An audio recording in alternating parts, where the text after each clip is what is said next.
Ini ngomong-ngomong tadi nge-mention Amerika Pak Guru, kita langsung move ke bahasan global yang sedang ramai. Apa itu? Dari Republika ngegas Iran kembali serang Israel dengan serangan rudal yang piu piu gitu ya. Iya, hipersonik. Dia hipersonik ini gini banget. Iya. Dia benar kayak flash gitu, dia syup buah gitu. Iya, karena hanya dengan cara itu bisa menembus nembus. Iron Dome tuh. Kan Iron Dome tuh sebenarnya Iron Dome adalah tuh kayak ini, kayak yang di Wakanda gitu Pak Guru. bukan. Iron Dome tuh sebenarnya ya peluncur misil biasa, gitu. Peluncur kalau di Amerika Serikat mah semacam Patriot gitulah. Peluncur misil gitu. Cuman daya jelajahnya itu mirip dome gitu. Jadi kalau misalkan ada yang masuk radius tik sampai situ dia terdeteksi dan langsung diserang gitu. Nah, kayak gitu. Nah, cuman Iron Dome itu sebenarnya diprioritaskan untuk menghadapi serangan-serangan rudal jarak pendek. Karena musuh-musuh mereka tuh pendek-pendek gitu. Nah, kalau untuk serangan jarak jauh, apalagi balistik, nah itu agak sulit gitu. Tahu kan balistik? Balistik tuh bom yang diluncurkannya tuh keluar angkasa gitu, ke orbit. Nah, jadi ngikutin gitu. Makanya balistik itu bola gitu, kayak bola gerakannya kayak gitu. Nanti nutup lagi, dan nutup itu adalah dorongan roket ditambah dengan tarikan gravitasi gitu. Jadi kecepatannya tuh ekstrim gitu. Nah, itu bisa sampai sejauh ini terlihat di Israel bisa menembus pertahanan Iron Dome. Cuman jangan dulu senang. Kenapa? Di sini tuh ada dua hal yang saya garis bawahi. Pertama, media-media di Indonesia itu cenderung pro terhadap Iran. Iya betul, emang iya. Emang iya. Sehingga beritanya menjadi distorsif dan tidak lengkap. Jadi kita hanya menemukan berita-berita yang membenarkan kemenangan Iran, misalkan gitu ya. Termasuk juga kita memakan cerita Iran bahwa mereka menembak jatuh 10 jet Israel.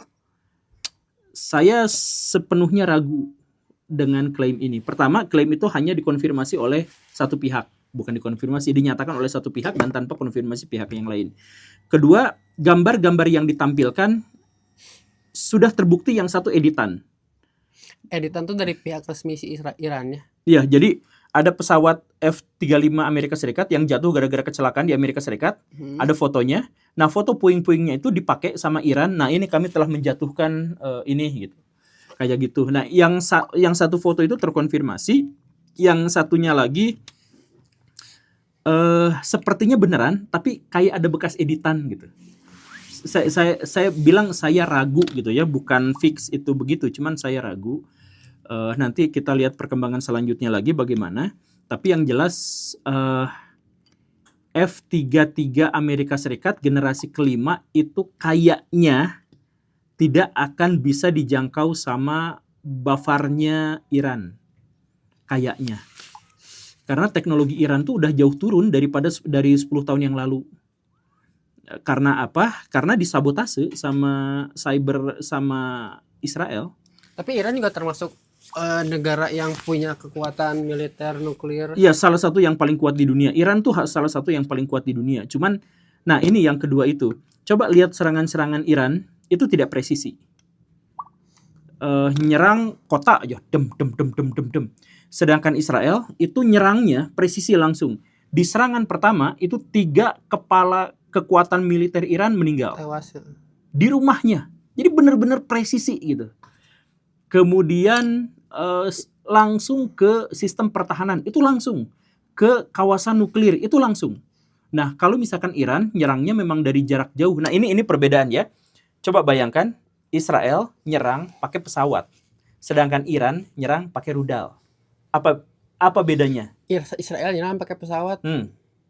Berarti Israel berani dari dekat berarti dia. Betul. Israel berani dari dekat dan mereka bisa keliling-keliling di udara Pakistan semaunya. Sedangkan Iran. Iya, sedangkan Iran tuh tidak meluncurkan karena apa? Karena pasti ditembak jatuh sama pertahanan udara Israel. Jadi dari sini saja kita bisa melihat ketika Iran membombardir, menghujani Israel dengan roket tapi tidak dengan pesawat, Sedangkan Israel justru dengan pesawat di situ saja sudah bisa menunjukkan keunggulan eh, Israel. Cuman ada keunggulan Iran yang lain sebenarnya yang bisa dieksploitasi.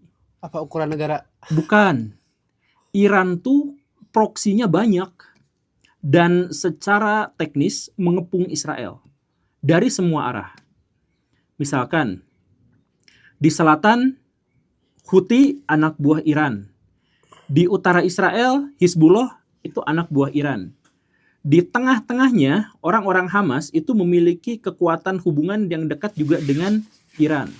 Di lautan Iran itu bisa mengakses wilayah situ. Jadi sebenarnya Iran itu bisa menyerang dari semua wilayah. Dan setiap serangan Houthi terhadap Israel itu harus kita masukkan ke dalam serangan Iran terhadap Israel. Itu harus kita masukkan ke dalam daftar, ke dalam list itu. Nah, jadi sebenarnya Iran secara teknologi memang lemah dan diperlemah terus-terusan karena Mossad itu masuk ke wilayah-wilayah terdalam dari kekuasaan Iran. Kekuatan intelijen itu gitu. Dan kekuatan cybernya itu bisa mengacak-ngacak instalasi nuklirnya Iran. Benar, itu di situ benar. Tapi di sisi lain Iran juga punya keunggulan karena Iran sejauh inilah yang sedang mengepung Israel dari berbagai arah. Dari arah timur itu Iran tuh bisa menempatkan orang-orangnya di tepi barat. Tepi barat tuh di timur. Nah, kemudian dari lautnya juga bisa diakses karena ada hubungan diam-diam dengan Turki, tapi diam-diam. Di utaranya kita ada Hizbullah, di selatannya ada Houthi gitu juga. Gitu. Jadi ya itu juga ke depan kita tidak tahu apa yang terjadi lah. Tapi dengan sebulan yang lalu dengan Pak Guru mengatakan bahwa antara perang India dan Pakistan itu paling mungkin mereka sering lempar-lemparan nuklir karena negara Betul. kecil. Ini mungkin nggak Pak Guru, kemungkinan lebih besar nggak, atau kayaknya mereka juga saling ngejaga sebenarnya kalau untuk lemparin nuklir? Kalau saling lempar-lemparan nuklir, India Pakistan itu lebih mungkin, paling mungkin. Tapi kalau Israel yang duluan secara sepihak, Israel adalah negara yang paling mungkin untuk meluncurkan nuklir. Kenapa? Karena dia kuat atau apa? Justru karena dia tuh kejepit. Dia tuh gak ada jalan. Jadi misalkan gini nih, kalau Palestina kalah, negara Arab tuh ada 20 biji. Dia bisa kabur kemanapun dengan bahasa yang sama dan budaya yang masih sama. Kalau misalkan negara Amerika kalah, misalkan Amerika segede gaban gitu kalah gitu ya. Misal, mereka tuh bahasanya masih sama, nyampur ke bahasa Inggris. Nyampur kemana-mana mereka tuh mesti diterima. Satu bangsa. Jadi satu bangsa dengan banyak negara. Tapi kalau Yahudi, itu gak ada tempat lain. Kalau mereka hancur, ya mati. Nah, makanya Israel itu sudah mengembangkan opsi Samson. Opsi Samson itu adalah kita menggunakan nuklir kalau kepepet. Dan kepepetnya itu sangat potensial. Skenario yang saya bikin di videonya di sini, nah itu ada kan. Skenario itu gini misalkan ya. Israel sekarang tuh menang terhadap negara-negara Arab karena kekuatan diplomasi mereka terhadap negara-negara Barat yang menguasai teknologi. Gitu kan? Karena Diplomasi Israel terhadap Jerman, Prancis, Inggris, Amerika Serikat, itu kan negara-negara paling maju di dunia, paling kaya di dunia, dengan sistem pertahanan paling hebat di dunia. Nah, itu temannya Israel.